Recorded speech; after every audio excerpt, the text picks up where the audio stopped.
She had 10 seconds to decide: save the man who kept her in chains, or let him die and maybe taste freedom. Astrid's hands were shaking as she watched Captain Halvard convulsing on the floor, foam gathering at his lips, his skin turning the color of death. Every warrior in that hall stood frozen, helpless. But she recognized those symptoms. She knew exactly what poison was killing him and exactly how to stop it. Speaking up would reveal knowledge that slaves weren't supposed to have. Knowledge that would make her dangerous. Knowledge that could get her killed before sunrise. But her feet were already moving.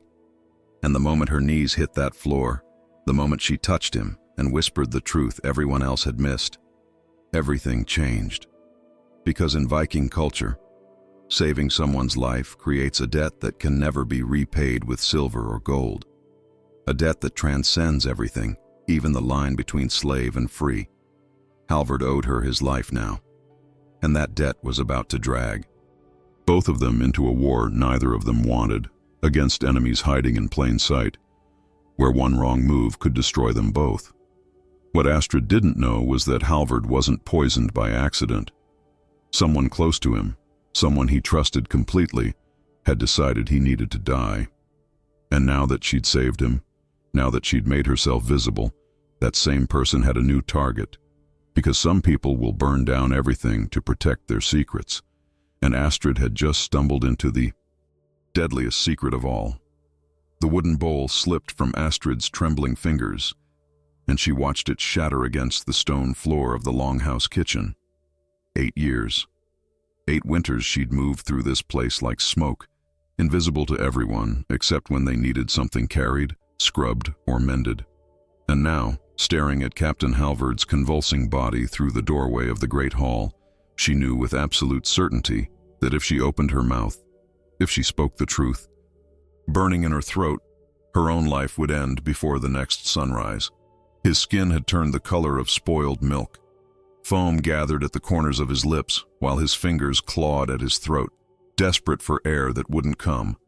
The assembled warriors stood frozen in a circle around their captain, their faces masks of helpless terror. Someone whispered about the god's judgment. Another mentioned a curse from the last raid. But Astrid recognized those symptoms. She'd seen them before, in Mand. Another life, in another land, when her father had fought desperately to save a nobleman poisoned by his own brother. Hemlock, mixed with something else. Probably henbane to mask the bitterness. Her heart hammered against her ribs so hard she thought it might crack through bone. The rational part of her brain screamed at her to stay silent, to retreat back into the kitchen's shadows where thralls belonged. No one would blame a slave for remaining quiet. No one expected anything from her except obedience and invisibility. If Halvard died, his sister Jorunn would inherit everything. Maybe Jorunn would be kinder. Maybe she wouldn't work the thralls as hard during the brutal winter months. Maybe. But Astrid's feet were already moving. She pushed through the circle of warriors, feeling their shocked stares burning into her back. The scrape of her worn leather shoes against the packed earth floor sounded deafening in the sudden silence. Someone grabbed her arm, fingers digging into flesh hard enough to bruise, but she twisted free with a strength born of pure desperation. Her knees hit the floor beside Halvard's writhing form, and she could smell the sweet, sickly odor of poison mixed with the mead that had carried it into his body. "Get away from him!" Jorunn's voice cut through the air like a blade. Halvard's sister stepped forward, her face twisted with fury and something else. Something that looked almost like fear. "How dare a thrall touch? He's been poisoned!" Astrid's voice came out steady despite the terror flooding her veins. She didn't look at Jorunn, couldn't. If she saw the woman's face, she might lose her nerve entirely. "Hemlock, he has maybe 10 breaths left unless I act now." The silence that followed felt like the moment before lightning strikes. Astrid could hear her own pulse thundering in her ears, could feel every eye in the hall fixed upon her. She'd just violated the most sacred rule of thrall existence: speak only when spoken to. And she'd done it in front of the entire household, in the great hall where the Jarl's bannermen gathered to drink and boast and plan their raids. Halvard's body jerked violently. 7 breaths left, maybe 6. She's lying. Joran's hand flew to the eating knife at her belt. This thrall seeks to harm him further. Probably put the poison there herself, and now... Then let him die, and you can execute me after. Astrid finally looked up, meeting Joran's gaze directly. Another violation. Thralls kept their eyes down, always. But if I do nothing and he dies anyway, you'll kill me regardless. At least this way one of us might survive the night. Something flickered across Joran's face. Calculation, cold and sharp as winter ice. Astrid didn't wait for permission she knew wouldn't come. Her hands were already moving, tilting Halvard's head to the side, forcing his jaw open. She'd watched her father do this a dozen times in their village, back when she'd been Astrid the healer's daughter. Instead of Astrid, the invisible thrall.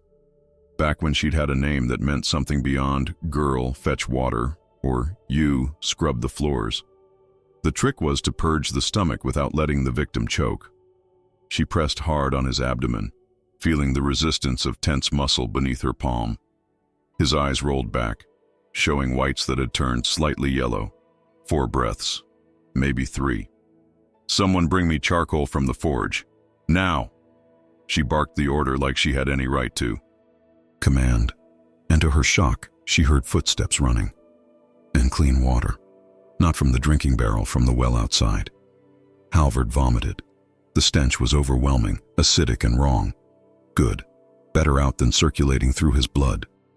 Astrid supported his head, keeping his airway clear, her fingers steady despite the trembling that had taken over the rest of her body. She could feel the heat of his skin through his tunic, could see the rapid flutter of his pulse at his throat. 2 tome. Breaths left. The charcoal arrived in shaking hands. She didn't see whose. Didn't care.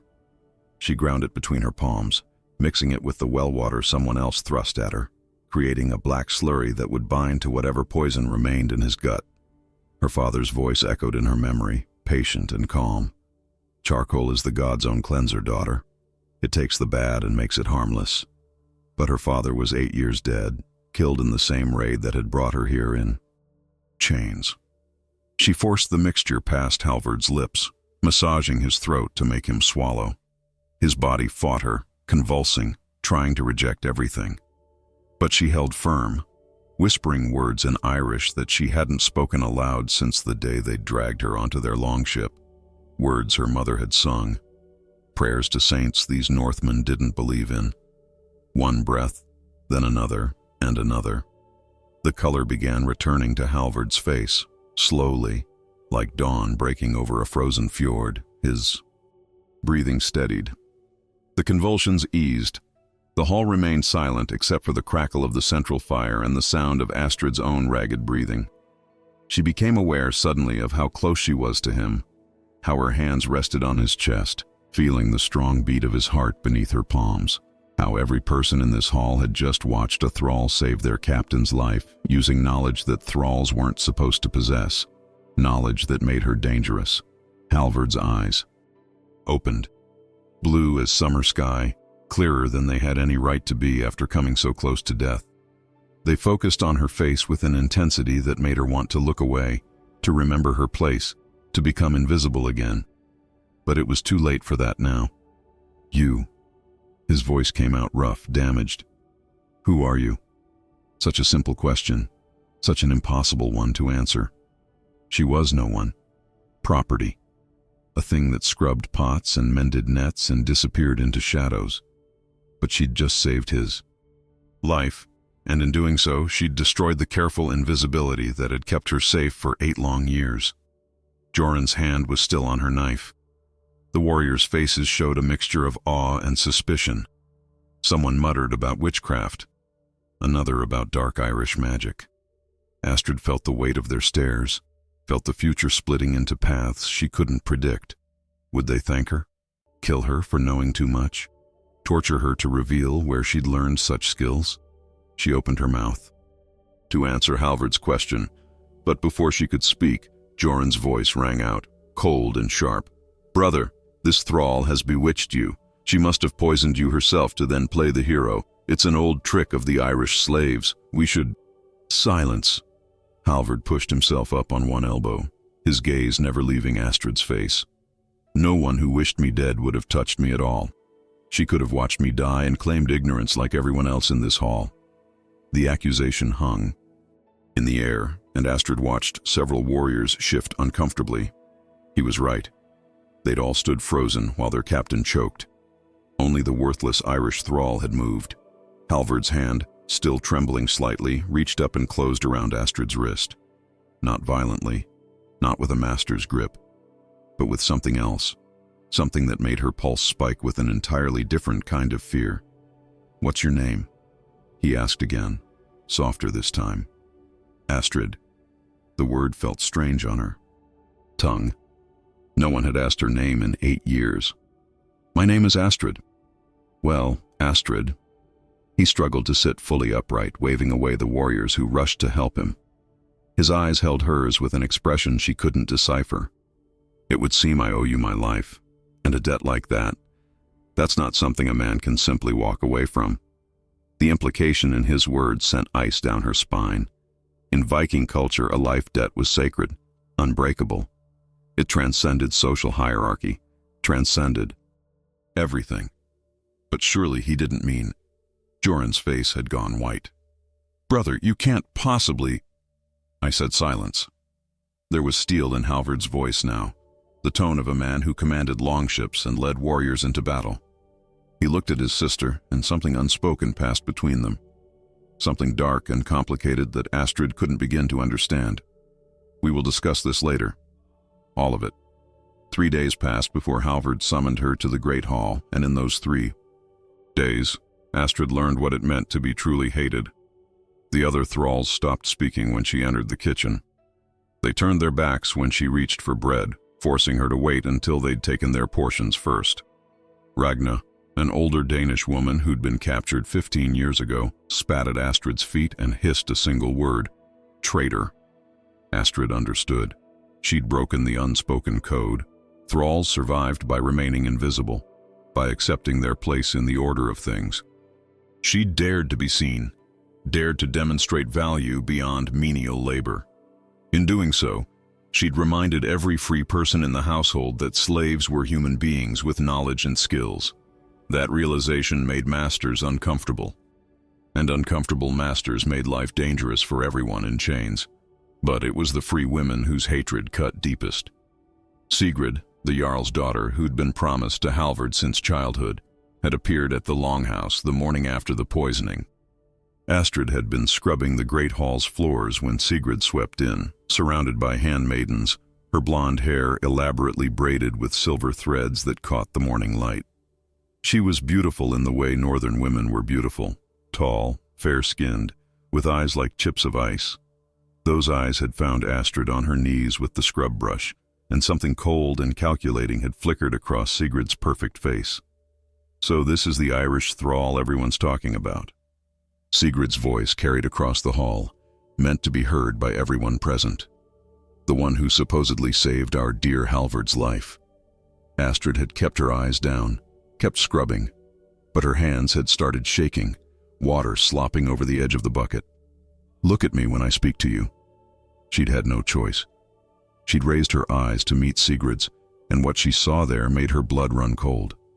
Not anger, not even disgust, just pure, methodical assessment, like a hunter sizing up prey. "You think yourself clever, don't you?" Sigrid had stepped closer, close enough that Astrid could smell the lavender oil in her hair. "Using your Irish witch tricks to bewitch him, making him feel indebted to you. But let me tell you something, thrall." She'd leaned down, voice dropping to a whisper that only Astrid could hear. "Captain Halvard is promised to me. Has been since we were children. Our marriage will unite 2 of the most powerful clans in this region. And no foreign slave, no matter how clever her schemes, will interfere with a decade of careful planning." The threat had been clear, but before Sigrid could say more, Joran had entered the hall, and the 2 women had exchanged a look that made Astrid's stomach twist. They were allies now, united against the common enemy, her. Now, standing outside the Great Hall's doors with her heart hammering, Astrid wondered if this summons was her death sentence, Maybe Halvard had reconsidered. Maybe Joran and Sigrid had convinced him that keeping her alive was too dangerous. Maybe... Enter. Halvard's voice came from within, and Astrid's feet moved before her mind could catch up. The hall was nearly empty. Just Halvard seated at the high table, and two warriors standing guard at the far end. The captain looked better than he had 3 days ago. Color had returned to his face, though shadows still lingered under his eyes. He wore a deep blue tunic with silver embroidery at the collar, the kind of clothing that announced status and wealth. His dark hair was freshly braided in the warrior style, and a silver arm ring gleamed on his bicep. He looked every inch the powerful ship captain he was, and she looked exactly like what she was, a thrall in a threadbare dress, with rough hands and hollow cheeks from years of inadequate food. Astrid. He said her name like he was testing how it felt in his mouth. Come closer, I won't bite. She approached slowly, keeping her eyes respectfully lowered. Every instinct screamed at her to be small, to be invisible, to survive. Look at me. It was becoming a refrain. Look at me. As if seeing her face mattered. As if she was a person whose expressions conveyed meaning. She raised her eyes and found him studying her with that same unsettling intensity he'd shown when he'd first regained consciousness. How long have you known healing? He asked. The question surprised her. Not an accusation. Just curiosity. My father was a healer in our village, before the raid, before. She gestured vaguely at herself, at the hall, at everything that had come after. And he taught you? I watched, learned. He said I had good hands for it. The memories hurt, sharp and bright. Her father's patient voice explaining the properties of herbs, her mother's songs in the garden, the life that had existed before fire and blood and chains. That was another lifetime. 8 years ago. It wasn't a question. Somehow he knew. You were taken in the raid on the coastal settlements. 16 years old. She nodded, not trusting her voice.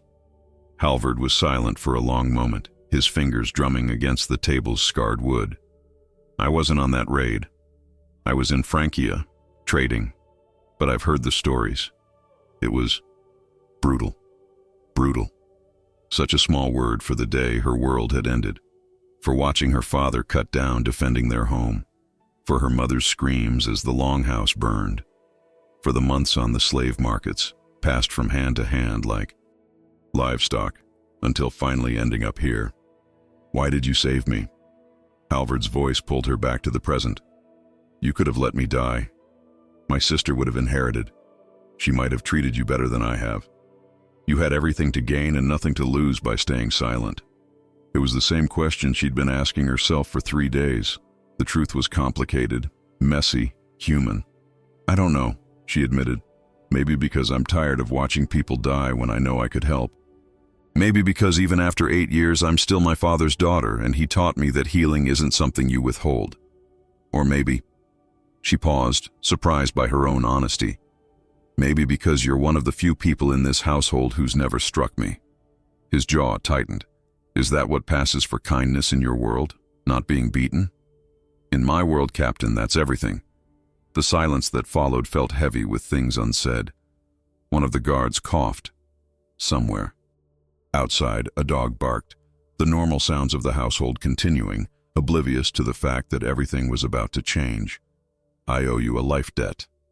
Halvard stood, and suddenly the distance between them felt much smaller. In our culture, such a debt is sacred. It cannot be dismissed with silver or gold. It cannot be ignored. You saved my life when everyone else stood frozen, and that debt must be honored. Astrid's mouth went dry. She knew where this was heading, had known perhaps from the moment he'd first looked at her with recognition instead of dismissal. I've spent 3 days consulting with the elders, with the law speakers. He moved around the table, each step deliberate. There is only one way to truly honor a life debt of this magnitude. Only one way that satisfies both the law and the gods. Please. The word escaped before she could stop it. Please don't do this. He stopped, surprise flickering across his face. You don't want to be free? Free? A bitter laugh burst from her throat. You think making me your wife makes me free? It makes me a target. It makes me the most hated woman in this settlement. Your sister wants me dead. Sigrid wants me dead. Every free person here will see me as an upstart thrall who seduced their way into power. And every thrall will see me as a traitor who abandoned her own kind. Her voice cracked. You're not offering me freedom, Captain. You're offering me a different kind of cage, a more dangerous one. The truth hung between them, raw and undeniable. Halvard's expression shifted, something like respect entering his eyes. You're right, he said quietly. It will be dangerous, difficult, perhaps impossible. But I cannot ignore this debt. My honor demands it. The law demands it. Then free me and send me away. Give me silver to start over somewhere else. That would satisfy the debt and— No. His voice was firm. That would satisfy the letter of the law, but not its spirit. You saved my life at great personal risk. You revealed knowledge that makes you valuable and therefore vulnerable. Simply freeing you would leave you defenseless in a world that eats lone women alive. As my wife, you would have my protection, my name, my resources. As your wife, I would have your enemies. You already have my enemies. He gestured toward the door, toward the world beyond. The moment you touched me, the moment you demonstrated value beyond scrubbing floors, you became a threat to everyone who benefits from the current order. Jorunn fears you because you complicate her plans. Sigrid hates you because you disrupt a carefully arranged marriage alliance. The other thralls resent you because you broke their code of survival. He stepped closer, close enough that she could see the flecks of gray in his blue eyes. You're already in danger, Astrid. At least as my wife, you'd have the law on your side. Her mind raced, searching for arguments, for escape routes, for any way out of this impossible situation. But he was right. She'd painted a target on her back the moment she'd opened her mouth. Going back to invisibility wasn't an option anymore. When? She whispered. The thing meets in 5 days. I'll announce my intention then. The marriage will take place within the week. He paused. I won't lie to you. It will be brutal. Jorunn will challenge the legitimacy. Sigrid's father will be furious. There may even be violence. But I will not back down from this. My honor. Your honor. The words tasted bitter. What about my life? Something flickered across his face. Guilt? Regret? I'm trying to save your life. Can't you see that? Maybe he was. Or maybe he was simply a man who valued his reputation more than he valued her safety. It was impossible to know. She'd spent 8 years learning to read the moods of masters, to anticipate their needs and avoid their anger. But Halvard remained unreadable, a puzzle wrapped in duty and honor and laws she barely understood. I need time to prepare you, he said. You'll need proper clothing. You'll need to learn our customs regarding marriage and things. You'll need— He trailed off, seeming to realize the enormity of what he was asking. You'll need to become someone different than you've been for 8 years? I've been different people before. The words came out harder than she'd intended. I was a healer's daughter once. Then I was cargo on a slave ship. Then I was invisible. I can be a captain's wife if that's what survival requires. He flinched. Is that all this is to you? Survival? She met his eyes squarely, letting him see the truth. Captain, survival is all I've had for 8 years. Don't ask me to pretend it's something else. The dress arrived at dawn on the 4th day, carried by 2 silent handmaidens who wouldn't meet Astrid's eyes. Deep green wool, softer than anything she'd touched in 8 years, with intricate embroidery along the sleeves in threads of gold and silver. It was beautiful. It was terrifying. It was a declaration of war wrapped in fabric. Astrid stood in the small storage room where thralls slept. The dress laid across the single wooden bench like an accusation.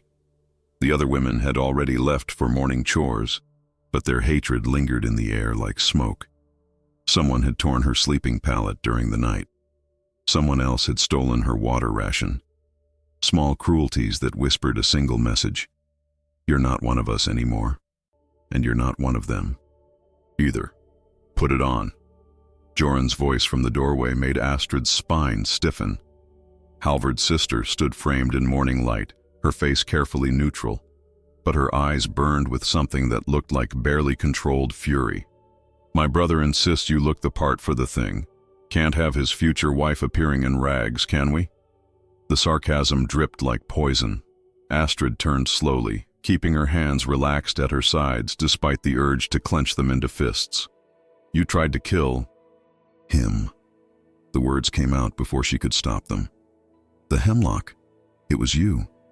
Joran's face didn't change, but something flickered in her eyes. Acknowledgement, or maybe just calculation about whether to deny it. Careful, Thrall. Accusations without proof are dangerous, especially for someone in your precarious position. I have proof. Hemlock doesn't appear in mead by accident. Someone with access to the stores, someone who understands herbs, someone who had everything to gain from his death. Astrid took a step forward, emboldened by desperation or stupidity. You wanted your son to inherit. You wanted control of the trading routes, the ships, everything Halvard built. What I wanted, Joran said softly, dangerously, was to protect my family from a foolish man about to destroy everything our father worked for. Do you know what happens when a captain marries a thrall? When he spits on every alliance, every carefully negotiated agreement, every social contract that keeps our people from tearing each other apart. She moved into the room, and suddenly the space felt much smaller. Chaos, weakness. Other Jarls see it as an insult. Trading partners question his judgment. Warriors lose respect. And my son, my innocent boy, inherits rubble instead of an empire. So you decided to kill your own brother? I decided to save him from himself. Joran's composure cracked just for a moment. He was supposed to drink just enough to become ill, to be bedridden for weeks. Long. Enough for Sigurd's father to arrive, for the marriage contracts to be finalized, for everything to be locked in place before he could make this catastrophic mistake. Her lips twisted into something that might have been a smile or a grimace. But the fool drank twice the amount I'd calculated. Your herbs were stronger than expected. And then you, with your Irish healing tricks, had to play the hero. The admission hung in the air between them, heavy and damning. Astrid felt ice flood her veins. You're confessing to attempted murder. I could tell Halvard. You could try. Joran's voice turned cold as winter sea. But who would believe a thrall over his own sister? Who would take your word over mine?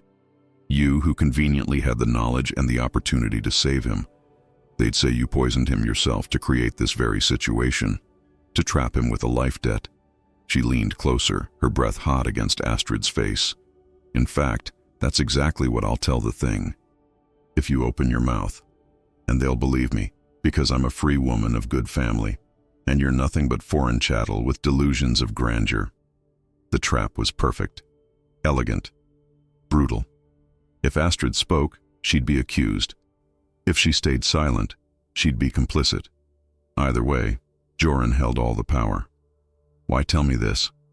Astrid's voice came out steadier than she felt. Why confess at all? Because I want you to understand something. Joran straightened, smoothing her dress with hands that didn't tremble. You may wear fine clothes. You may stand beside my brother at the thing. You may even speak vows that make you his wife in the eyes of the law. But you will never be safe. Not from me, not from Sigurd, not from anyone in this community who sees you for what you are, an opportunistic slave who exploited a moment of weakness. I saved his life. You complicated everything. Joran moved toward the door, then paused. The dress looks expensive, doesn't it? My brother spent half a trading season's profit on fabric alone. That's silver that should have gone to repairing ships, to hiring warriors, to securing our position before winter. But no, he's spending it on you, making you look like something you're not. She glanced back, her expression unreadable. Wear it well, thrall. It may be the most expensive funeral shroud in the settlement's history. She left, and Astrid stood alone in the dim room, staring at the green dress that suddenly looked less like a gift and more like a target. Her hands shook as she picked up the fabric, feeling its weight. This was real. This was happening. In one day, she would stand before the entire community and either be recognized as Halvard's intended wife or be torn apart by people who would never accept her.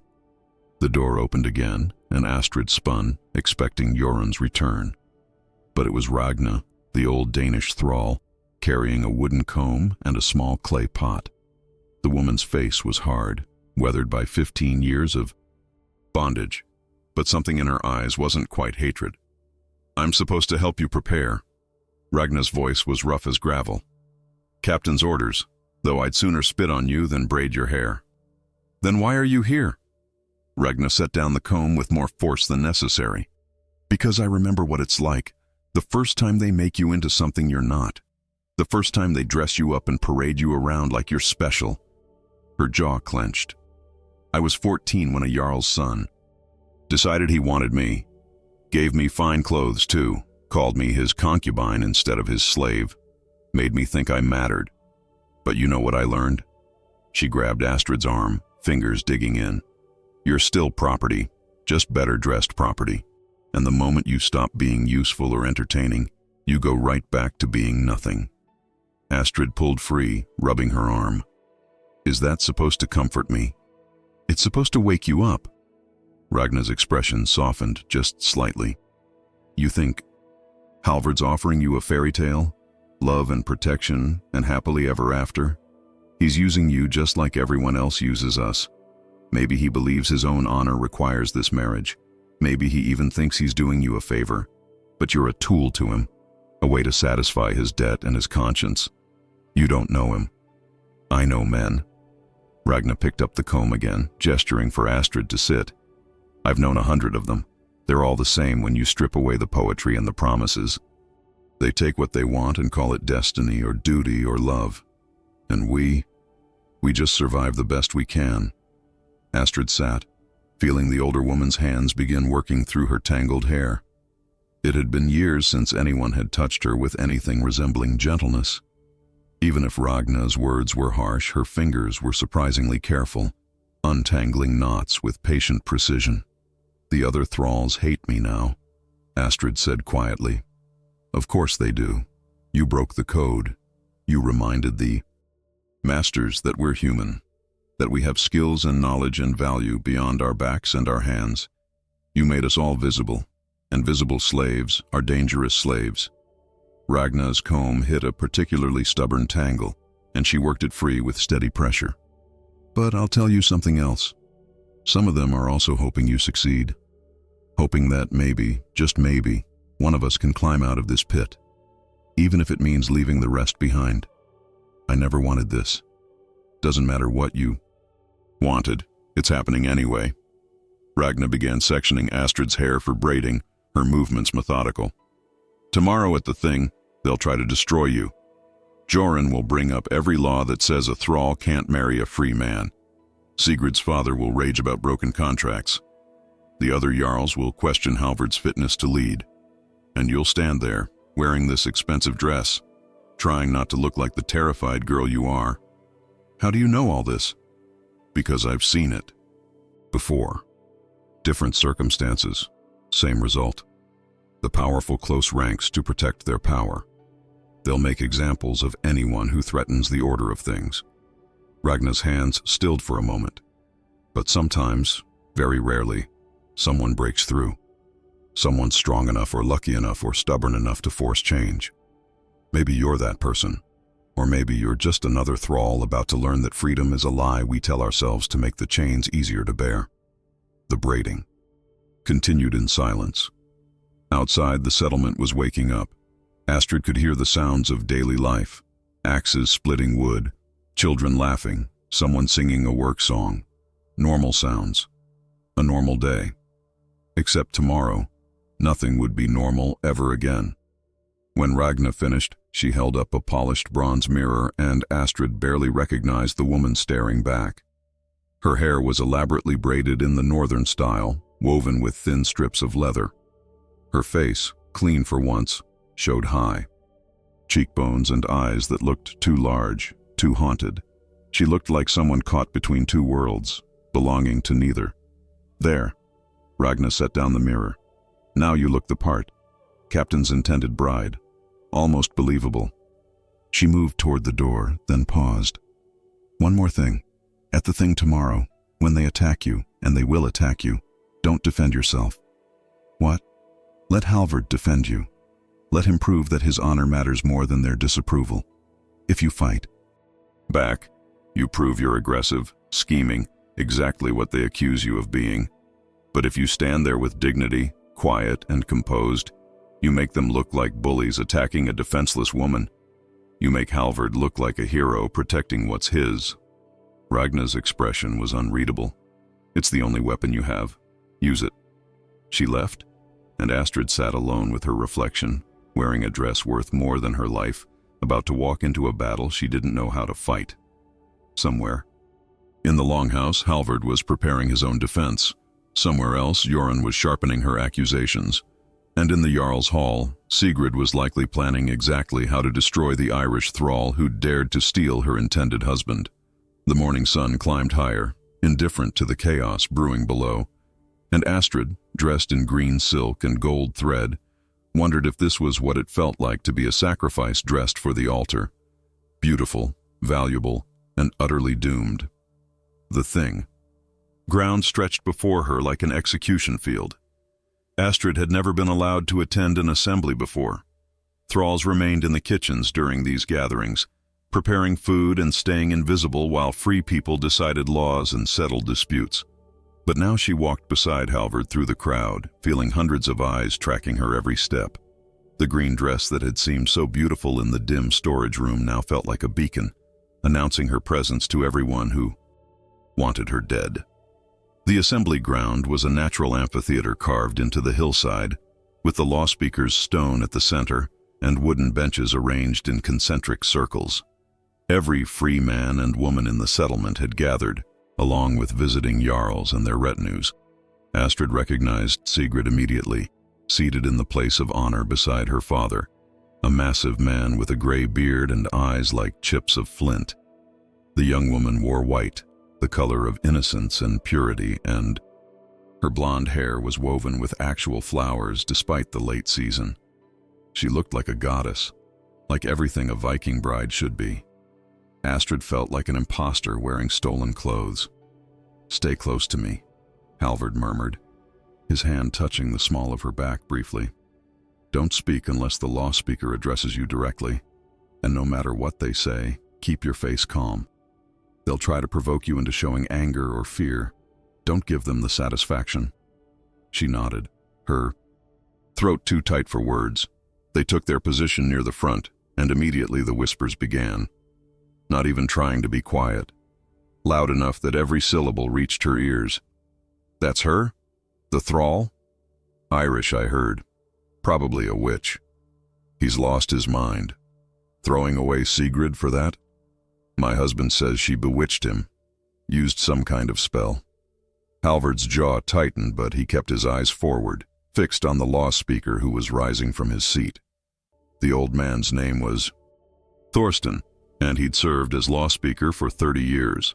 His word was law, his interpretations absolute. If he ruled against them, nothing Halvard said would matter. "The thing is called to order." Thorsten's voice carried across the assembly despite his age. "We gather to address a matter of significant controversy. Captain Halvard Eriksson has announced his intention to take a thrall as his wife. This union has been challenged on multiple grounds. We will hear all arguments and render judgment according to our laws and customs." Sigrid's father stood immediately, his bulk making the bench creak. "I speak first, as the injured party in this matter." His voice boomed like thunder. 15 years ago, a marriage contract was drawn between my family and Halvard's father. My daughter Sigrid was promised to Halvard when she came of age. That contract was witnessed, sealed, and has been honored by both families. Until now. He turned to glare at Halvard. "This man seeks to break sacred oaths, to dishonor a binding agreement, all for the sake of a foreign slave girl who probably used Irish magic to cloud his judgment."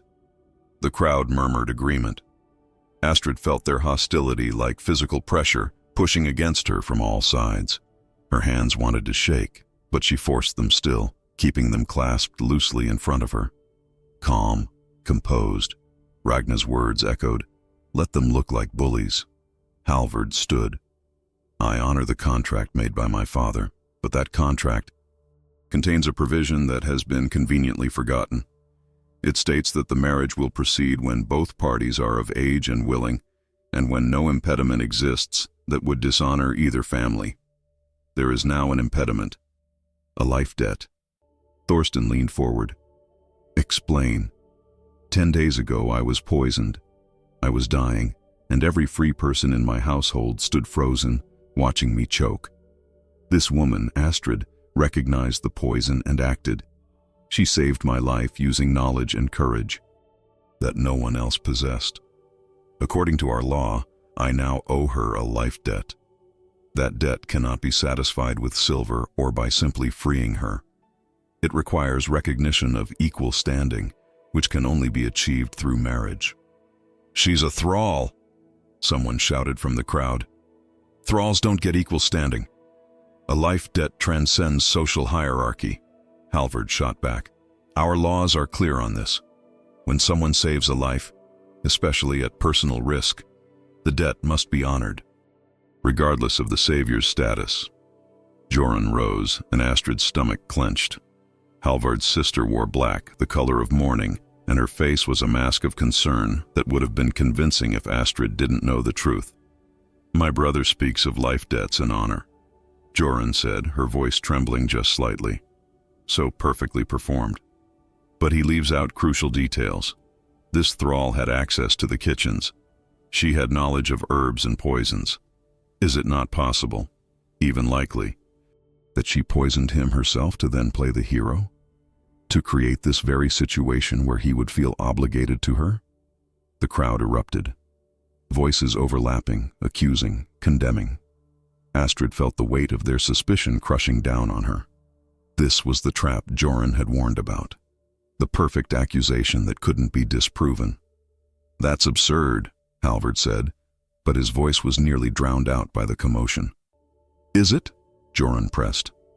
"How else would a thrall possess such detailed knowledge of poisons and their antidotes? How convenient that she was the only one who could save him.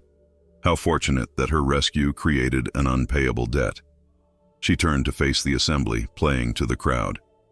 "My brother is a good man, an honorable man, but he's been manipulated by a clever slave who saw an opportunity and took it. This marriage would be a mockery of our laws and customs, built on deception and witchcraft." "She's lying." The words came out of Astrid's mouth before she could stop them. Every head turned toward her, and she felt Halvard tense beside her. She'd broken the rule, spoken without being directly addressed, but the accusation was too much, too poisonous to let stand unchallenged. Thorsten raised his hand for silence. "The accused may speak, but choose your words carefully, girl. False testimony before the thing carries severe punishment." Astrid's heart hammered so hard she thought it might break through her ribs. This was the moment. Speak and risk everything, or stay silent and be condemned by Joran's lies. She thought of her father, who'd taught her that healing was sacred. She thought of 8 years of invisibility, of swallowing pride and voice and selfhood just to survive. She thought of Ragna's advice to stay quiet and let Halvard defend her. Then she thought, "I'm done being invisible. I didn't poison Captain Halvard." Her voice came out stronger than expected, carrying across the assembly. "My father was a healer in Ireland before the raids. He taught me his craft because he believed healing was a gift from God, meant to be used regardless of the recipient's status or wealth. When I saw Captain Halvard dying, I couldn't stay silent. Not because I wanted reward or recognition, but because watching someone die when you have the knowledge to save them makes you complicit in their death." She took a breath, feeling the weight of every eye upon her. "I've been invisible for 8 years. I've scrubbed floors and mended nets and endured things I won't speak of here. I could have stayed invisible. I could have let him die and gone back to my scrub brush and no one would have blamed me. But I chose to act because I'm still my father's daughter, and he taught me that some things matter more than safety." Sigrid stood, her beautiful face twisted with contempt. Pretty words from a thrall, But you still haven't explained how you had the exact knowledge needed to save him, how you just happened to be nearby when he collapsed. How convenient your heroism was. I was in the kitchen because that's where thralls work, Astrid said, meeting Sigurd's gaze directly. I was nearby because I'm always nearby, invisible and ignored until you need something. As for my knowledge, I watched my father heal hundreds of people. I memorized every lesson because I loved him and wanted to be like him. That knowledge lived in my head for 8 years, unused and unnoticed, until the moment it mattered. Or until you decided to use it. For manipulation, Joran interjected smoothly. Then explain something to me. Astrid turned to face Joran and saw the flash of alarm in the woman's eyes. If I wanted to trap Captain Halvard with a life debt, why use poison at all? Why not stage a drowning, or a fall, or any number of accidents that would create the same obligation without risking exposure of my healing knowledge? She took a step forward, emboldened by desperation. Using poison only makes sense if the goal was to kill him. Quietly, and blame it on natural illness, which is exactly what would have happened if I hadn't intervened. The crowd went silent. Astrid could see the calculation in people's faces, the sudden doubt. The logic was sound, too sound. Joran's composure cracked, just for a heartbeat. You dare accuse me? I accuse whoever put hemlock in the mead, Astrid said carefully. I'm simply pointing out that your theory doesn't make sense. Mine does. Thorsten stood, raising his staff for attention. This is a serious accusation. Do you have proof that someone deliberately poisoned Captain Halvard?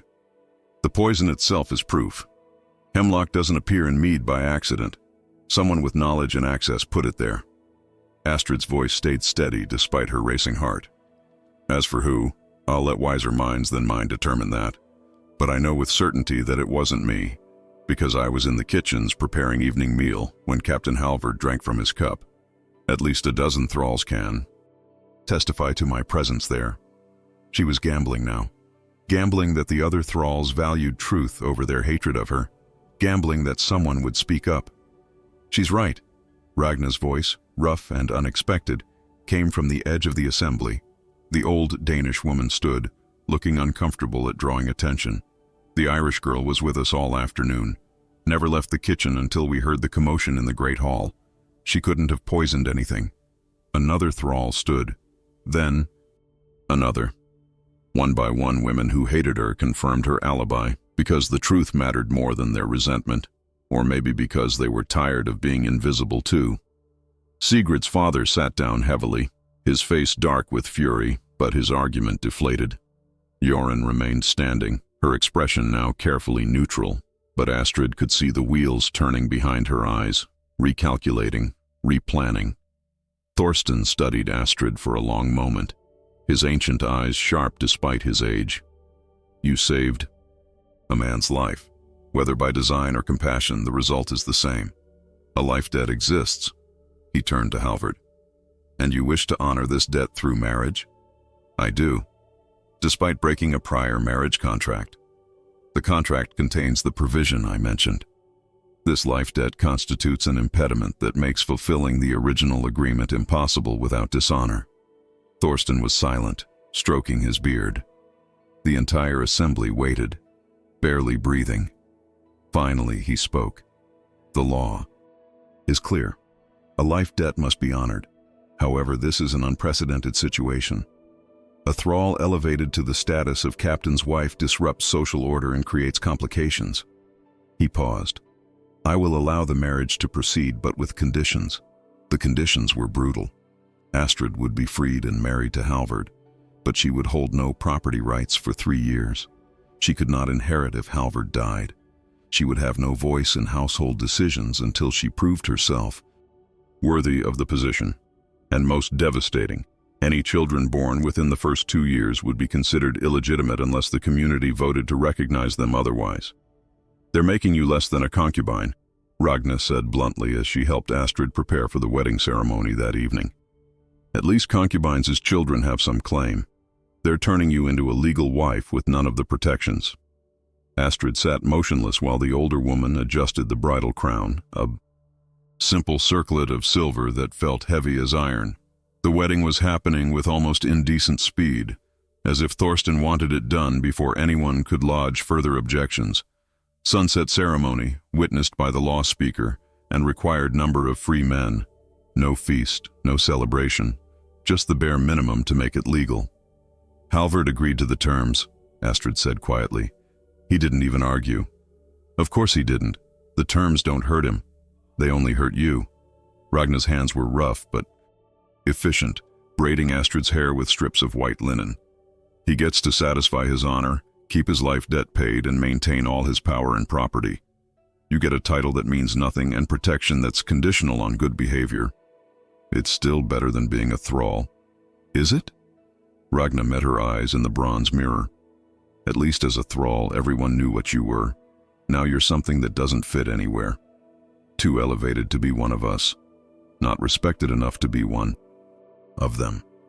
You're going to be the loneliest woman in this settlement. A knock at the door interrupted them. Halvard entered, already dressed in his wedding clothes. A deep blue tunic embroidered with silver thread, his best cloak fastened with an ornate brooch, his dark hair freshly braided. He looked every inch the powerful ship captain. Beside him, even in her borrowed finery, Astrid felt like a child playing dress-up. "Leave us," he said to Ragna. The old woman shot Astrid a look that clearly said, "I told you so," then shuffled out. The silence stretched between them like a chasm. This was the man she was about to marry.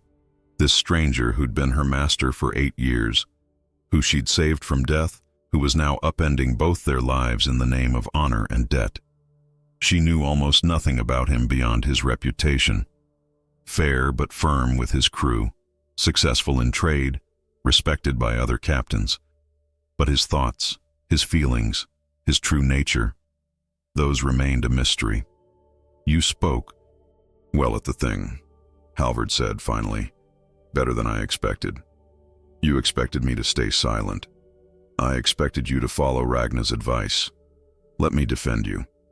He moved closer, and she could smell the scent of pine soap and leather.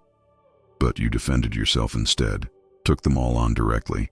It was either incredibly brave or incredibly foolish. Maybe both." Astrid stood, adjusting the bridal crown that kept sliding. "Your sister tried to kill you. You know that now, don't you?" His expression didn't change, but something flickered in his eyes. Pain, or maybe just acknowledgement of a truth he'd been avoiding. "I know. And you're going to do nothing about it? What would you have me do?" His voice was quiet, controlled. "Accuse my own sister before the thing based on logic and suspicion? Joran would deny it. There's no proof, no witnesses. And even if I convinced people of her guilt, what then? She's my sister. My brother-in-law is dead. Her son is my nephew. Destroying her destroys my family. She tried to murder you. She tried to save her son's inheritance from what she saw as my self-destructive impulse." He turned away, staring at the wall. In her mind, she was protecting family, protecting everything our father built. Can I hate her for that? Can I truly condemn her when I understand her reasoning? Astrid felt something cold settle in her chest. "So you'll just pretend it didn't happen? Keep her close? Trust her around your food and drink? I'll be more careful. And so will you."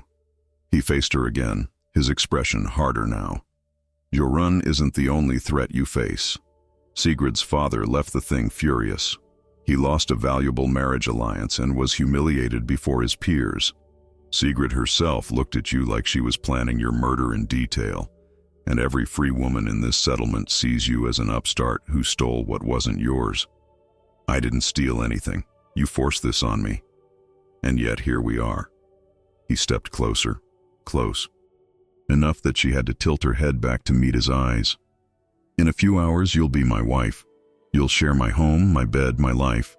The community will be watching every move you make, waiting for you to fail, waiting for proof that you're exactly what they think you are. A manipulative thrall who bewitched her way into power. Then why are you doing this?" The question burst out of her, raw and desperate. Why go through with a marriage that satisfies your honor, but destroys everything else? Your alliance with Sigurd's family is broken. Your sister wants me dead. Your reputation is damaged. You're paying an enormous price for a debt that most men would have satisfied with silver and a pat on the head, because some debts can't be paid with silver." His hand reached up, almost touching her face before stopping himself. "You saved my life when you had every reason to let me die.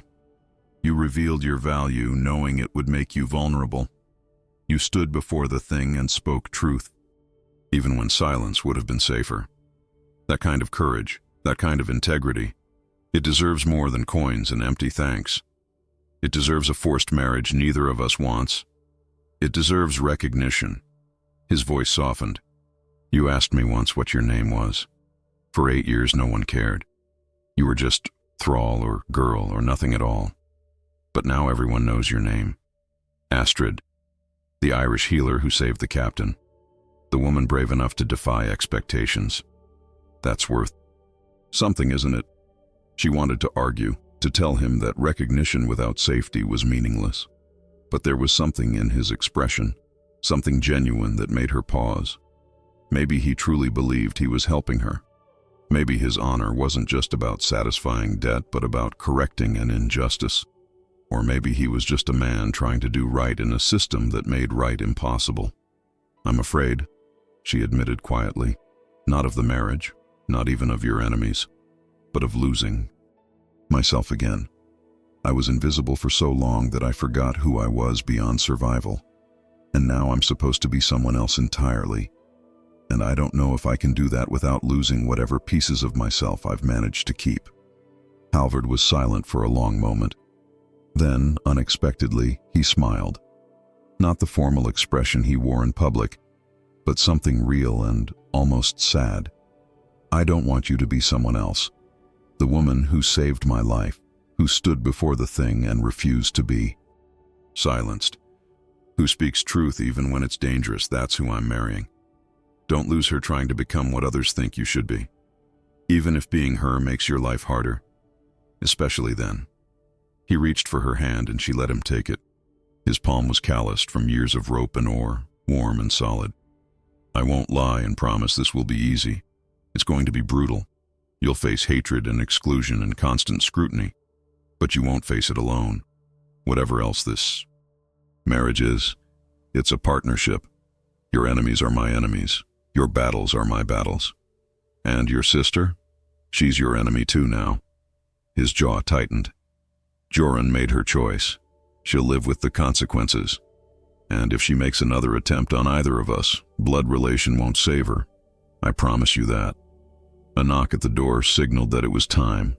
The sun was setting, painting the sky in shades of blood and gold. The small gathering of witnesses would be assembled at the sacred grove, waiting. Thorsten would speak the words. Halvard would give the bride price that Astrid would never actually receive under the terms of the agreement. She would speak vows in a language that still felt foreign on her tongue. And then it would be done. She would be transformed from Astrid the thrall to Astrid the captain's wife, with all the danger and complexity that title carried. They walked to the grove in silence, following the path through the settlement. People stopped to watch them pass. Some faces showed curiosity. Others showed open hostility. A few showed something that might have been hope. Other thralls watching to see if one of their own could actually escape the pit. The grove was ancient, dedicated to the old gods that Christians like Astrid weren't supposed to acknowledge. But she'd learned that survival meant flexibility, meant honoring whatever powers the people around you honored. She would speak vows before these foreign gods and mean them, because the alternative was death or worse. Thorsten waited by the oak tree, his law speaker's staff planted in the earth. The required witnesses stood in a semicircle, 7 free men who would testify that the ceremony was legal and binding.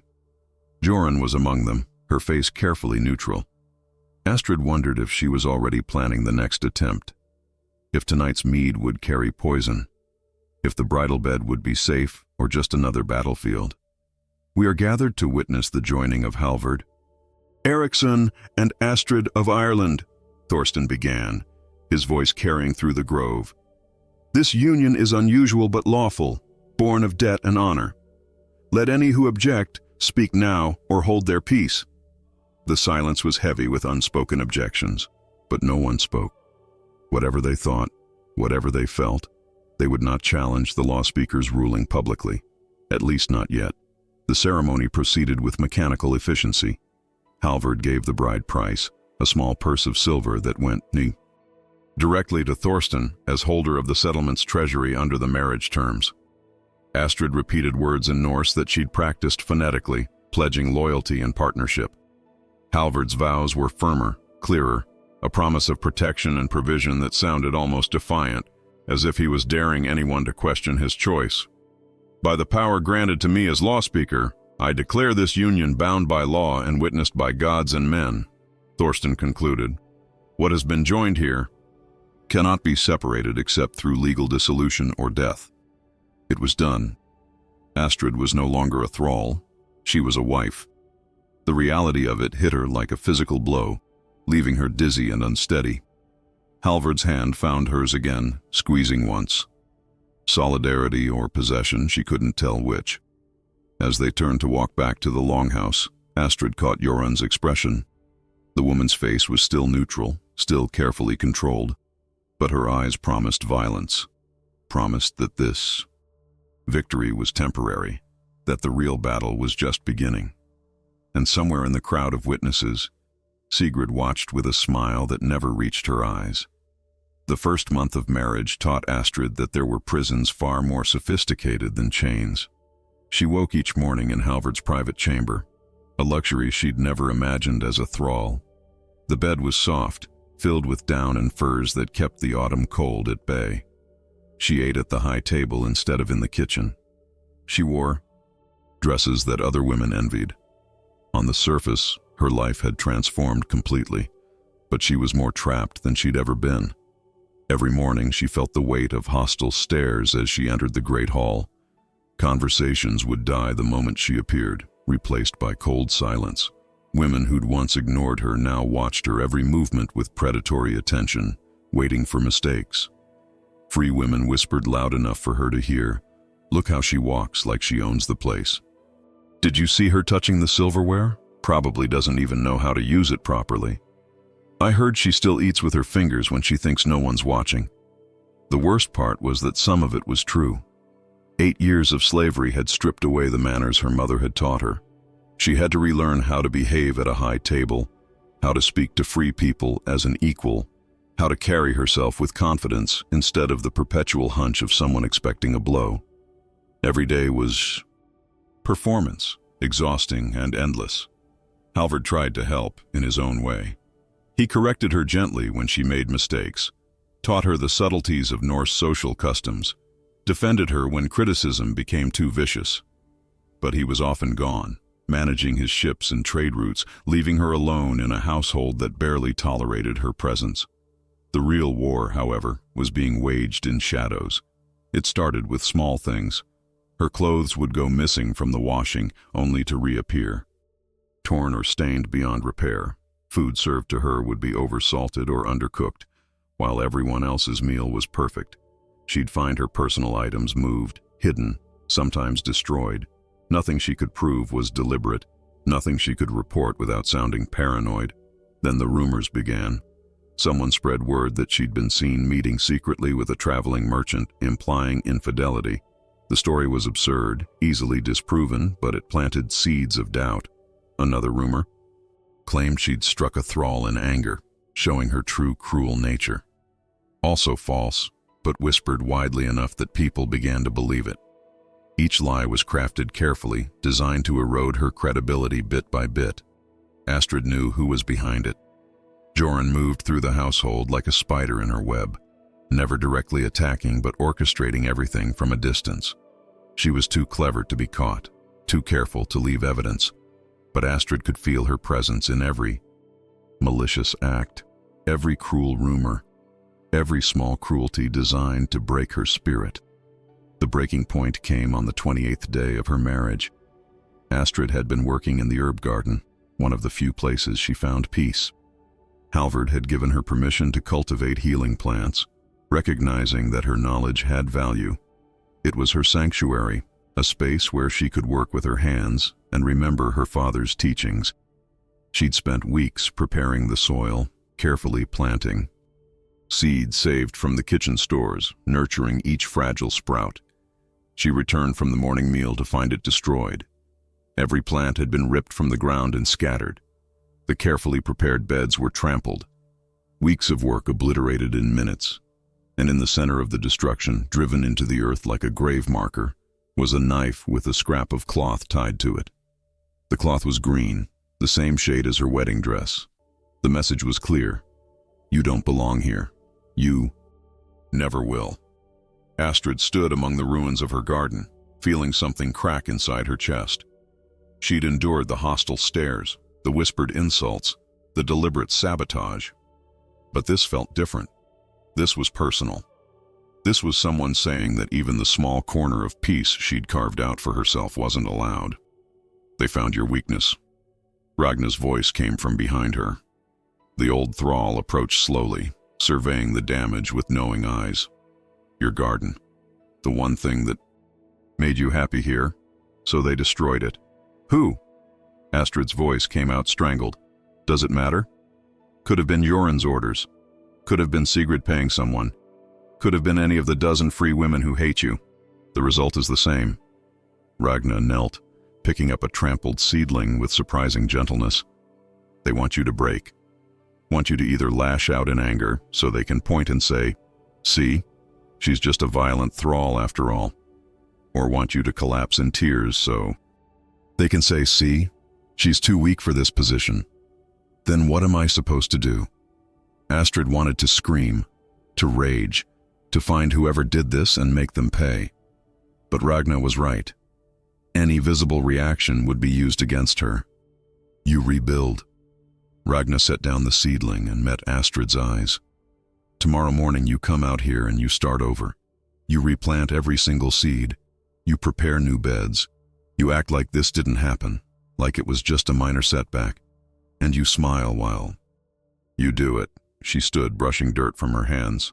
That's how you win, not by fighting them directly, but by refusing to be broken no matter what they do. That evening, Halvard returned from a 2-day trading expedition to find Astrid in their chamber, hands covered in dirt, replanting seedlings in small clay pots by lamplight. She'd salvaged what she could from the destruction, determined to keep at least some of her garden alive indoors until she could replant outside. What happened? He took in the scene. The dirt-covered table, the dozens of tiny pots, her exhausted face. Someone destroyed my garden.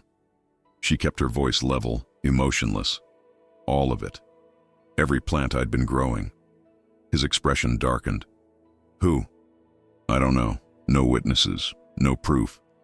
She pressed soil around a fragile root with careful fingers. Just like there's no proof about my missing clothes, or the rumors, or any of the other things that have been happening. It's all so carefully orchestrated that I can't point to anyone specifically without sounding like I'm imagining conspiracies. Halvard was silent for a long moment. Then he pulled up a stool and sat across from her, picking up one of the seedlings. Show me how to do this. Astrid looked up, surprised. What? Show me how to replant them. I'll help. He handled the delicate plant with surprising care for someone whose hands were used to ropes and weapons. And tomorrow, I'll have my most trusted warriors guard the garden. Anyone who goes near it will be questioned. If this happens again, we'll have witnesses. Something warm and unexpected bloomed in Astrid's chest. Not love, not yet, but something like it. Gratitude mixed with recognition that maybe, just maybe, she wasn't as alone as she'd thought. You believe me? About someone deliberately targeting me? Of course I believe you. He looked at her like the question itself was insulting. I've watched you endure a month of hostility with more grace than most warriors show in battle. I've seen the way women turn their backs when you enter a room. I'm not blind, Astrid. I know what's happening under my own roof. His jaw tightened. What frustrates me is that I can't stop it. Can't point to anyone and demand justice because it's all done in shadows. Your sister, I know. He cut her off, voice heavy. I know it's probably Joran or Sigrid, or both of them working together. But knowing and proving are different things. And without proof, any accusation I make just looks like I'm being paranoid and overprotective of my new wife, which would undermine your position even more. He was right, and they both knew it. The trap was perfect. Joran could orchestrate attacks while remaining untouchable, protected by plausible deniability and family connection. Sigrid could strike from outside the household, using her father's resources and influence. And Astrid was caught between them, unable to defend herself without looking weak or aggressive. They worked in silence for a while, replanting seedlings. Halvard's hands were clumsy at first, too forceful with the delicate roots. But he learned quickly, adjusting his grip, moving with more care. It was strangely intimate, this quiet collaboration in the lamplight. More intimate than sharing a bed had been. "Tell me about your father," Halvard said suddenly. "The healer. What was he like?" The question caught her off guard. In 8 years, no one had asked about her life before. No one had cared. He was patient, kind. He believed that healing was a sacred calling, that turning away someone in need was a sin against God. She smiled despite herself, remembering. "My mother used to complain that he'd treat anyone, even people who couldn't pay. We were never wealthy because he kept giving his services away for free." Sounds like someone else I know. There was warmth in Halvard's voice. Someone who saved a man's life even though he'd kept her in bondage for 8 years. Even though she had every reason to let him die. "I'm not kind like he was. I'm just stubborn." She set down another replanted seedling. "He would have forgiven the people who hurt him. I don't think I can do that. I'm not asking you to forgive them. I'm asking you to survive them." He reached across the table, his hand covering hers. "And I'm promising that you won't have to do it alone. We're in this together now, for better or worse." A knock at the door interrupted the moment. One of Halvard's warriors entered, his face grim. "Captain, you need to come to the harbor. There's been an incident with one of the ships. Possible sabotage." Halvard stood immediately, the moment of intimacy evaporating. "What kind of sabotage?" "Someone cut the mooring lines on the trading vessel. It drifted into the rocks during high tide. Significant damage. Could be an accident, but..." The warrior's eyes flicked to Astrid, then away. The implication was clear. "But people will blame me," Astrid finished. Quietly. "They'll say I'm bad luck. That marrying a former thrall has angered the gods." Halvard's expression hardened. "Stay here. Don't leave this chamber until I return. And don't open the door for anyone except me or Ragna." He grabbed his cloak, already moving toward the door. "I mean it, Astrid. No matter who knocks, no matter what they say, you stay locked in here." He left, taking the warrior with him. The door closed, and Astrid heard the bolt slide into place from the outside. She was locked in. Protected or imprisoned, she couldn't tell which. Maybe both. She returned to her seedlings, working by lamplight while outside she could hear the commotion spreading through the settlement. Voices raised in alarm, the sound of people running toward the harbor. And underneath it all, she swore she could hear laughter. Cold and satisfied. The sound of enemies who'd just struck another blow in a war that Astrid was slowly, inevitably losing. She pressed soil around another fragile root, and wondered how much longer she could keep replanting hope in ground that others kept poisoning. The settlement turned against them after the ship incident. Halvard discovered that the mooring lines hadn't been cut cleanly with a blade. They'd been weakened gradually, abraded with something rough, made to look like natural wear until they finally gave way during the storm. Clever. Impossible to prove as sabotage. And the timing, just weeks after his controversial marriage, made it easy for people to connect dots that may or may not have existed. "The gods are displeased," Astrid heard one of the older women say at the well. A thrall elevated above her station. "It's unnatural. The spirits of our ancestors are angry." The whispers grew louder, more bold. 3 more incidents followed over the next 2 weeks. A granary fire that destroyed winter stores, an outbreak of sickness among the livestock, and a fishing net that tore during a crucial catch, costing the community valuable. Food. Each incident had natural explanations. Each could have been accident or bad luck. But together they created a narrative that Astrid's presence had cursed the settlement. Even Halvard's most loyal crew members began to waver. She could see it in their faces during meals, the way they avoided looking at her, made signs against evil when she passed. They still respected their captain, but respect was eroding under the weight of fear and superstition. Thorsten called another thing on the 42nd day of the marriage. "We must address the concerns of the community," the old law speaker announced, his voice grave. "There have been troubling incidents since the controversial union was formalized. While I do not personally believe in curses, the people's fears must be acknowledged and addressed." Astrid stood beside Halvard, wearing the green dress that had become a uniform of sorts, her armor against the world. But today it felt thin, inadequate protection against what was coming. She could feel the hostility radiating from the assembled crowd, like physical heat. Joran stood, and Astrid's stomach clenched.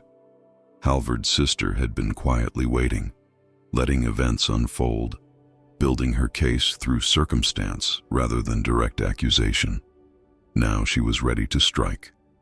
"I take no pleasure in what I must say," Joran began, her voice heavy with false regret.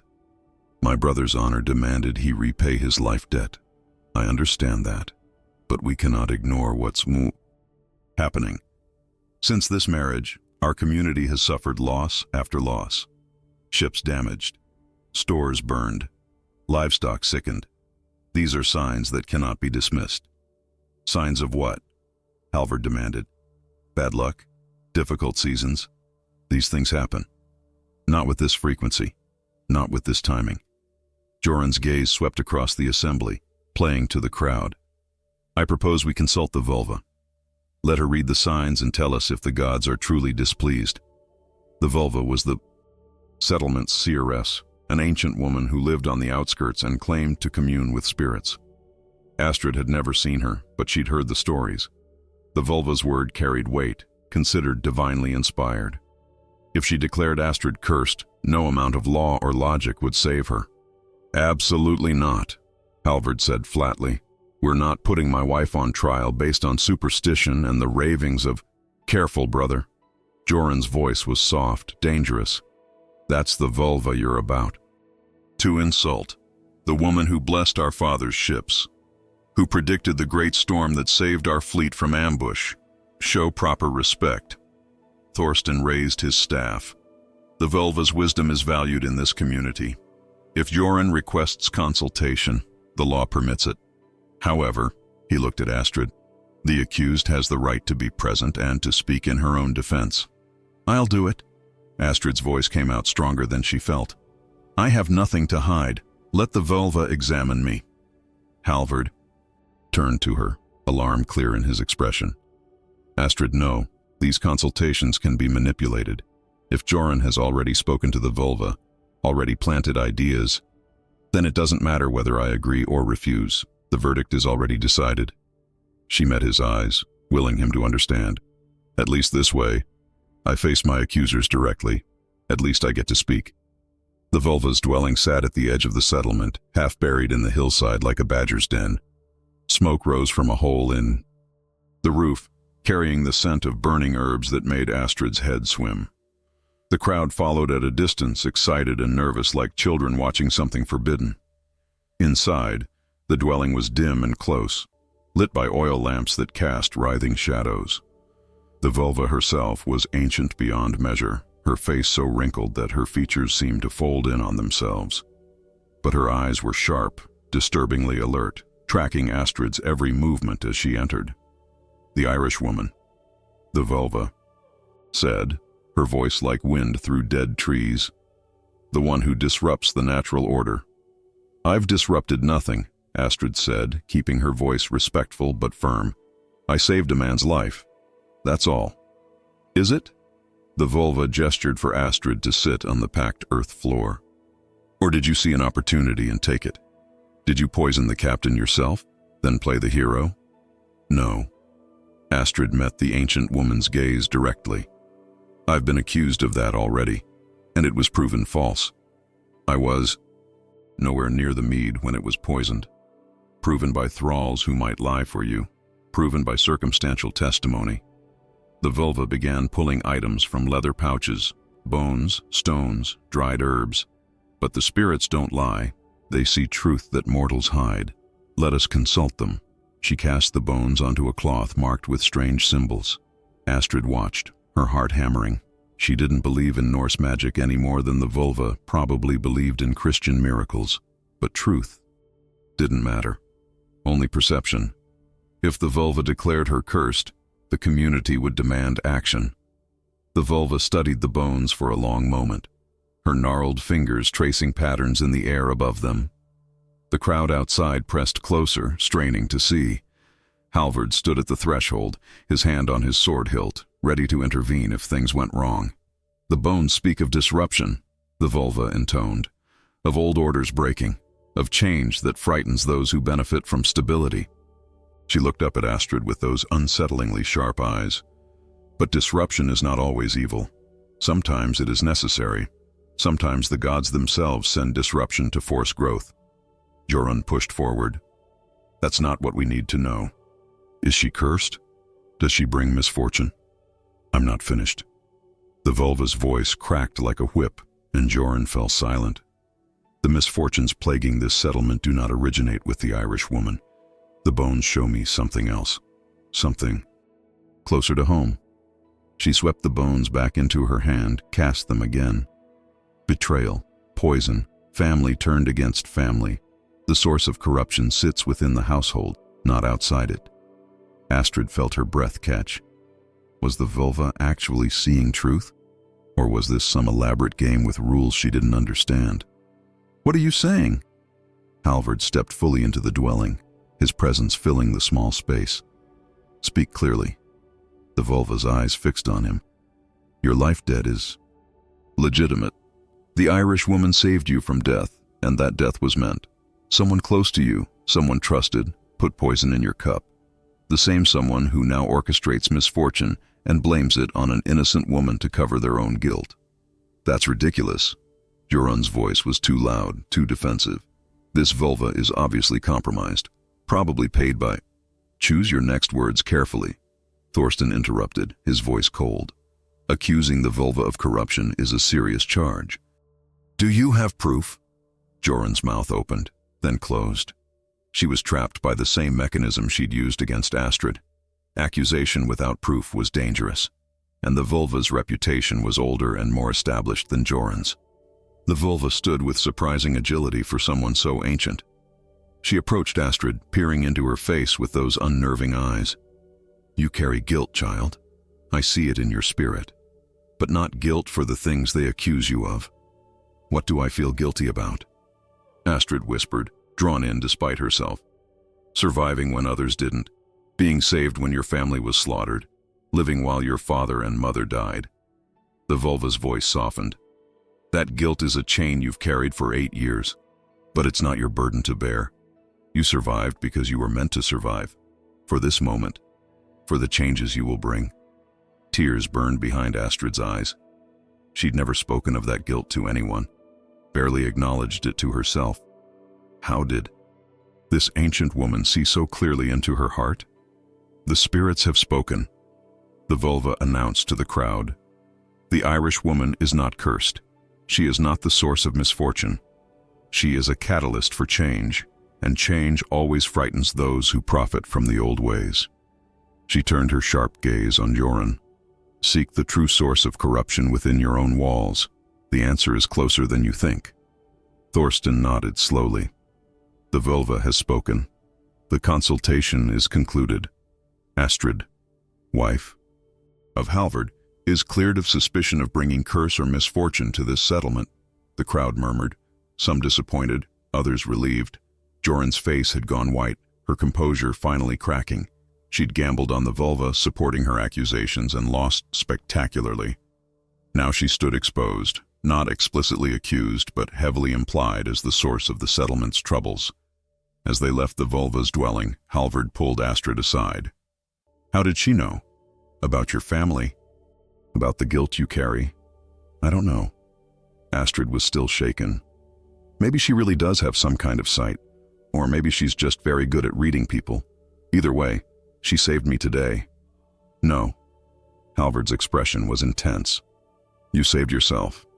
You agreed to face the vulva when you could have refused. You stood there with dignity while they tried to destroy you. The vulva just recognized what I've known since you saved my life. You're stronger than anyone gives you credit for. They walked back through the settlement, and for the first time in weeks, some of the hostile stares had softened. Not all of them, not even most, but enough that Astrid could breathe a little easier. The vulva's words carried weight, and that weight had shifted the balance, at least temporarily. That night, lying beside Halvard in the darkness, Astrid finally allowed herself to feel something other than constant vigilance. Not safety, not yet, but possibility. The hope that maybe, just maybe, she could survive this, that the life she'd been forced into might become something more than mere survival. Thank you, she whispered into the dark. For what? Halvard's voice was drowsy, half asleep. For believing me. For standing beside me even when it cost you everything. His hand found hers under the furs. You stood beside me when I was dying, when everyone else froze in fear or indifference. This is just returning the favor. But it was more than that, and they both knew it. Somewhere. In the past 6 weeks, between the hostility and the sabotage and the constant battle for dignity, something had shifted between them. Not love, not yet, but partnership. Real partnership, forged in fire and tested by enemies. Outside, a wolf howled in the distance. Inside, Astrid closed her eyes and, for the first time since her wedding day, slept without nightmares. Winter came early that year, bringing with it a silence that felt like holding your breath. 3 months had passed since the vulva's pronouncement, and the settlement had settled into an uneasy truce. Astrid was no longer openly attacked or accused, but acceptance remained elusive. She existed in a strange liminal space, acknowledged as Halvard's wife, but not fully embraced by the community. The free women still didn't speak to her unless necessary. The thralls watched her with expressions that mixed resentment and hope in equal measure. But something fundamental had shifted. It started small. A woman whose child had fallen ill came to Astrid quietly, asking if the rumors about her healing knowledge were true. Astrid treated the fever with willow bark tea and cool compresses, and the child recovered. The woman told another mother, who told another. Soon, Astrid found herself being sought out in whispers, always discreetly, always with the understanding that this couldn't be discussed openly. But her father's knowledge, dormant for 8 years, was finally being used again. Halvard noticed.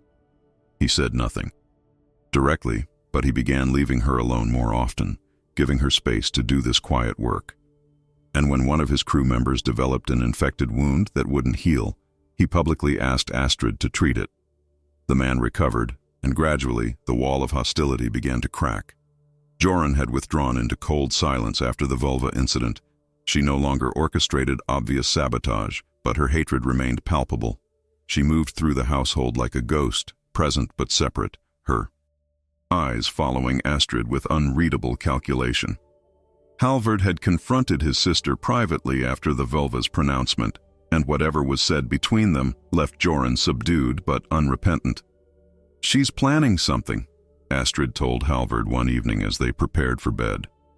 "She's too quiet. It's not in her nature to simply accept defeat." "I know." Halvard pulled off his tunic, revealing the scarred muscle of a man who'd spent his life at sea. "I've had her watched.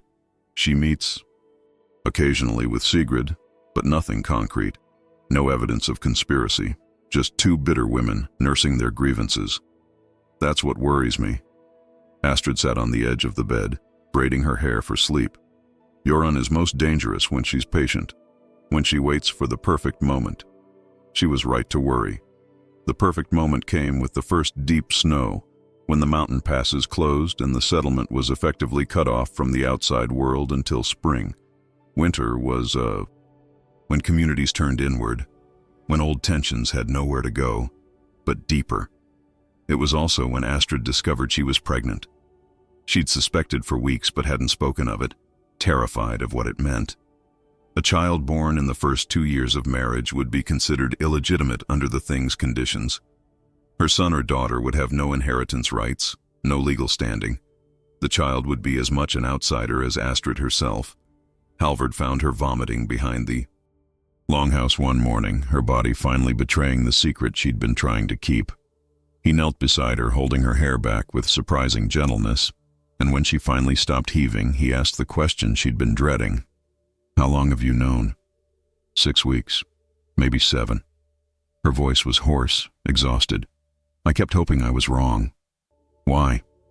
He helped her stand, his hands steady on her arms. "This is good news. A child, Astrid. Our child. A bastard child."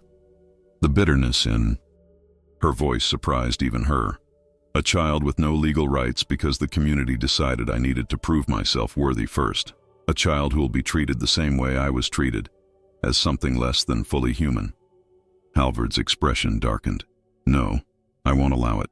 We'll go back to the Thing, demand they revoke those conditions. A child changes everything." "Does it?" She pulled away from him, suddenly angry at his optimism. "Or does it just give them another weapon to use against us? They'll say the child proves I was scheming from the beginning, that I trapped you deliberately, that I'm using pregnancy to manipulate you into giving me rights I don't deserve. Let them say it. I don't care anymore." His voice was fierce, protective. "You're my wife. This is my child. And I will move heaven and earth to make sure both of you are protected." But heaven and earth had their own ideas about what would happen next. The sickness started 2 weeks later, spreading through the settlement like wildfire. It began with the children, high fevers, racking coughs, weakness that left them unable to eat. Then it spread to the adults, particularly those already weakened by age or injury. Within days, half the settlement was bedridden. Astrid recognized it immediately. Lung fever, what her father had called it, deadly if untreated, especially in winter when bodies were already stressed by cold and limited food. She'd seen it sweep through her village once, killing a dozen people before her father managed to contain it. She knew what to do. Steam treatments with specific herbs to ease breathing, willow bark for fever, strict isolation of the sickest to prevent spread, constant monitoring to catch complications early. But implementing those treatments required resources, authority, and trust that she didn't have. "Let me help." She stood before Thorsten in his dwelling, Halvard beside her. "I've seen this sickness before. I know how to treat it, but I need access to the healing supplies, need people to follow my instructions, need us to trust the former thrall with our lives." Thorsten's expression was grave but not unkind. "That's what you're asking. I'm asking you to let me save your people the same way I saved Halvard. Not because I want power or recognition, but because I have knowledge that can help, and people are dying." She met his ancient eyes squarely. "My father taught me that healing is sacred, that turning away from suffering makes you complicit in it. I can't stand by and watch children die when I know what to do." Thorsten was silent for a long moment. Then he nodded. "Do what you must. I'll give you authority over the healing efforts. But understand, if people die despite your treatments, you will be blamed. The vulva's protection only extends so far. I understand." The next week was brutal. Astrid barely slept, moving from dwelling to dwelling, preparing treatments, instructing caregivers, monitoring the sickest patients. Her pregnancy made everything harder. The constant nausea, the exhaustion, the way her body demanded rest she couldn't afford to take. But she pushed through, driven by something deeper than survival instinct. This was her purpose. This was who she was meant to be. Halvard worked beside her when he could, following her instructions without question. She taught him how to prepare the steam treatments, how to recognize dangerous symptoms, how to comfort frightened children. And in those long winter nights, working together to save lives, something crystallized between them that had been building since their wedding day. Love. Real, complicated, hard-won love. Not the romantic ideal from sagas and poems, but something more solid, built on mutual respect, shared struggle, and the recognition that they'd chosen each other, even when choice seemed impossible. Most of the patients recovered. Not all. 3 elderly people died despite Astrid's best efforts, their bodies too weakened by age to fight the infection. A child of 4 summers slipped away in the night, despite everything Astrid tried. Each death felt personal, a failure that cut deep. But the majority survived. And as the sickness finally began to wane, as families were reunited and health returned, something fundamental shifted in how the community viewed Astrid. She was no longer the controversial thrall who'd manipulated her way into marriage. She was the healer who'd saved their children, the woman who'd worked herself to exhaustion for people who'd shown her nothing but hostility, the person who'd proven, through action rather than words, that she belonged. The change wasn't universal. Some still harbored resentment. Jorun's expression remained cold and calculating. Sigrid, visiting her father during the crisis, had watched Astrid work with poorly concealed hatred. But enough people's hearts had softened that Astrid could finally walk through the settlement without feeling like prey. On the first day of spring thaw, when the mountain passes began to clear and the settlement could breathe again, Thorsten called a final thing regarding Astrid's status. The conditions placed on this marriage were meant to test whether Astrid was worthy of her position, the old law speaker announced. 3 months have passed. In that time, we have seen her character revealed not through words, but through actions.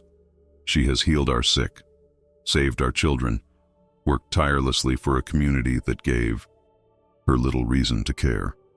He looked at Astrid, and something like respect shone in his ancient eyes. The test is complete. The conditions are hereby revoked. Astrid, wife of Halvard, is recognized as a full and legitimate member of this community. Any children born of this union shall have all rights and privileges of legitimate offspring. The crowd's response was mixed, but mostly positive. Not enthusiastic celebration, but acceptance. Real acceptance. Astrid felt tears sting her eyes, surprising herself with the depth of her relief. She hadn't realized how much weight she'd been carrying until it lifted. Halvard's hand found hers, squeezing tight. "We made it," he whispered. "Against everything, we made it." But Astrid's eyes found Jorun in the crowd, and what she saw there made her blood run cold. Halvard's sister wasn't looking at Astrid with defeat or even hatred. She was looking at her with something worse. Patience. The expression of someone who'd lost a battle but not the war. Someone willing to wait years if necessary for revenge. Astrid understood then that this wasn't over. Would probably never be truly over. There would always be people who resented her rise, who saw her as a threat to the natural order. There would always be danger. Always enemies. Always the need to prove herself again and again. But as she stood there, Halvard's hand in hers and new life growing in her belly, Astrid realized something crucial. She was no longer the terrified girl who'd saved a dying man out of desperate impulse. She was no longer invisible. She had found her voice, her strength, her purpose. She was Astrid, healer, survivor, wife, and soon mother. And whatever came next, whatever battles still waited in the shadows, she would face them the same way she'd faced everything since that night in the Great Hall, with courage, with integrity, and with the stubborn refusal to disappear that had carried her through 8 years of bondage and 3 months of warfare. Disguised as marriage. The spring sun broke through the clouds, warming her face. Somewhere in the settlement, a child laughed. Life continuing, hope persisting, change, slow and painful and necessary, taking root like the seedlings in her rebuilt garden. It wasn't a fairy tale ending. It was something better. A real one. Messy and complicated and hard-won. The kind of ending that was really just another beginning, full of uncertainty and possibility in equal measure. And for the first time in 8 years, Astrid felt ready to face whatever came next. Astrid's story forces us to confront an uncomfortable truth. Sometimes survival requires risking everything we've fought to protect. She could have stayed invisible, stayed safe in the shadows where no one noticed and no one cared. But she chose compassion over safety, chose to act when everyone else froze. and that single choice changed her entire world. Ask yourself honestly, what would you have done in that moment? Would you have saved someone who kept you in bondage? Would you have revealed your true value knowing it would paint a target on your back? It's easy to judge from comfort, but Astrid made her choice in 10 desperate seconds, with no guarantee of anything except danger. Her journey teaches us that dignity isn't given, it's claimed. That true strength isn't about never being afraid, it's about acting despite the terror. That sometimes the people who hurt us aren't monsters, they're just scared humans protecting what they think is theirs. Astrid faced enemies who orchestrated her destruction from the shadows, endured months of psychological warfare, and still chose to heal the children of people who hated her. Not because she was rewarded for it, but because healing was who she was, and no amount of cruelty could strip that away. She didn't wait for permission to be valuable. She didn't wait for acceptance to prove her worth. She simply lived her truth until the world had no choice but to recognize it. If this story moved you, if it made you think about courage and dignity and what it really costs to stand up when the whole world wants you to stay down, then share it with someone who needs to hear it. Hit that like button to help others find Astrid's journey. And follow this channel for more stories that remind us what humans are capable of when they refuse to surrender their souls, even when everything else has been taken. Because stories like this, they're not just entertainment. They're mirrors. And sometimes we all need to be reminded of what we're capable of becoming when we choose courage over comfort.